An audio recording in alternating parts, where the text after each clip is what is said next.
Selamat sore Pak Ustadz Mailaso. Ya, selamat Dengan sore. keputusan MK tadi jam 1 kurang, bagaimana tanggapan Pak Ismail Aso mengenai keadaan yang ada di khususnya Tabis Sereri ini? Bagaimana tanggapan Pak Ismail? Ya, baik, terima kasih banyak. Sebelumnya saya dengan Ustadz Ismail Aso, saya orang asli Papua, saya tinggal di Jayapura.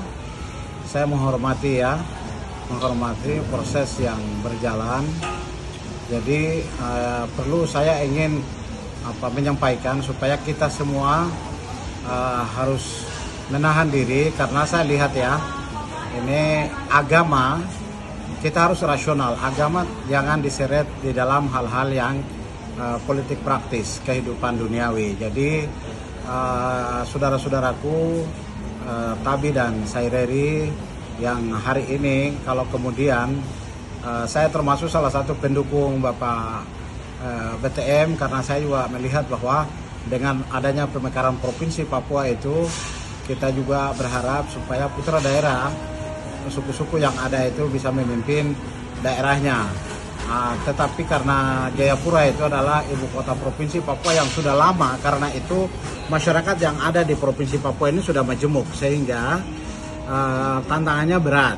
Karena itu kubu yang dimenangkan hari ini adalah kemenangan rakyat Papua. Jadi ingat, pisahkan agama dari politik. Karena agama berbeda, dia ruang lingkup berbicara tentang hal yang menyangkut tentang hal-hal yang sifatnya transendental, hal-hal yang ketidakjelasan manusia setelah kematian seperti apa dan lain sebagainya, itu yang bidangnya agama. Sehingga hal-hal yang praktis, filosofis, dan yang bersifat duniawi, bersifat eternal, hal-hal yang di sini dan kekinian, kontemporer, ini tidak bisa disangkut pautkan dengan membangun sentimen-sentimen perasaan agama. Itu yang akan membuat kita akan membuat konflik-konflik sesama kita, itu akan terjadi. Oleh sebab itu, saya kembali lagi ingin mengajak kita untuk kemudian lebih rasional. Saya ingin memberikan semacam stadium general kuliah umum untuk supaya hal yang buruk adalah ketika agama diseret ke dalam kehidupan politik praktis. Karena apapun kalau kita berbicara tentang hal-hal yang sifatnya duniawi, hal-hal yang sifatnya sekular, yang di sini dan kekinian, yang kontemporer, itu sangat-sangat bukan tempatnya, tidak tempatnya. Karena itu saudara-saudaraku, bagi kita ini mungkin proses demokratisasi, proses pembelajaran demokrasi, bahwa sesuatu yang berdimensi di sini duniawi, sekular, itu harus dipisahkan dari atribut-atribut keagamaan.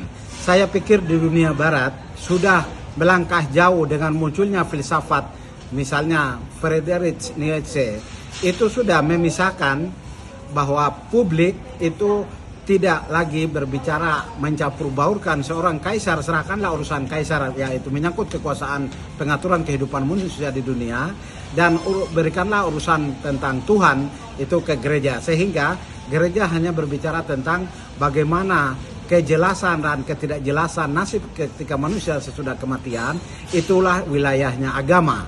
Sehingga sangat-sangat bodoh kalau kemudian kita mencampur adukan hal-hal yang sifatnya duniawi, dunia filsafat, dan itu keseret-seret dengan simbol-simbol agama, maka akan muncul sentimen, perasaan keagamaan, perasaan dogma-dogma, itu kemudian akan membangun konflik sesama kita.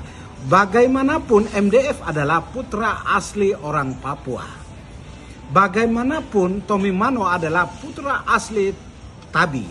Keduanya adalah putra terbaik. Persoalan kemudian ada kecurangan dan sebagainya, itu adalah proses bagian dari demokratisasi. Proses demokratisasi di dalam hal ini dua-duanya tidak bisa menang.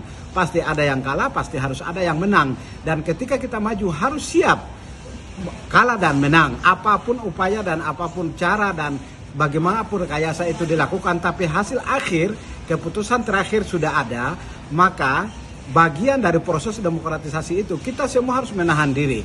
Tidak bisa kita memaksakan diri untuk membuat konflik, lalu kemudian agama dan gereja dan masjid diseret untuk kemudian kita sesama kita saling caci maki, saling untuk apa dan sebagainya, membuat kerusakan. Saya pikir ini sudah tidak normal dan tidak rasional, dan masyarakat harus dicerdaskan, masyarakat harus diberikan pencerahan-pencerahan, flaring atau enlightenment, bahwa pencerahan ini penting supaya kita agar tidak lagi kemudian mencampur adukan, dan itu akan berdampak konflik sesama kita, konflik horizontal itu akan muncul.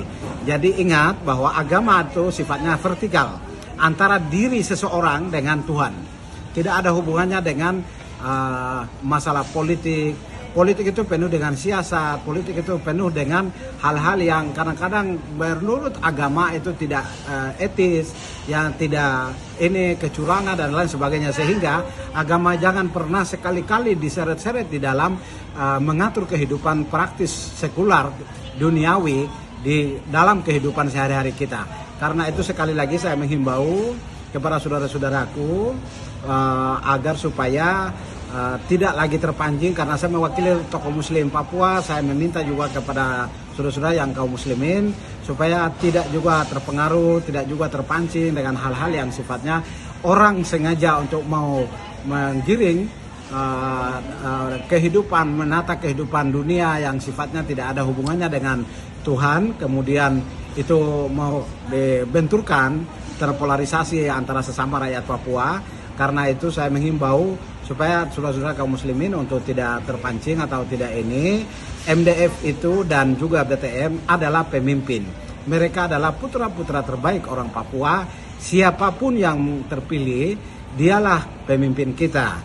Dan mereka untuk menjadi pemimpin itu untuk melihat semuanya, tidak berdasarkan golongan, agama, tidak, sama sekali tidak.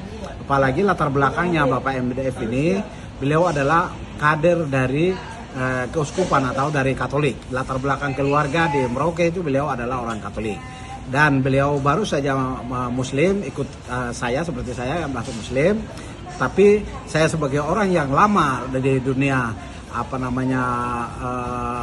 dunia akademik atau dunia intelektual, ada banyak hal yang selama ini orang kemudian tidak bisa memisahkan, dan saya pikir sikap-sikap kita untuk membangun teologi inklusif, yaitu keterbukaan, teologi yang bersifat terbuka, menjaga toleransi antar sesama kita, dan politik juga bukan bagian dari agama. Karena itu kita harus mampu memisahkan bahwa kedua wilayah ini adalah sesuatu yang berdimensi antara yang vertikal dan horizontal, sehingga kita menghindarkan hal-hal yang untuk orang mencoba mencampur adukan itu dengan membangun sentimen, dan itu akan berdampak konflik horizontal.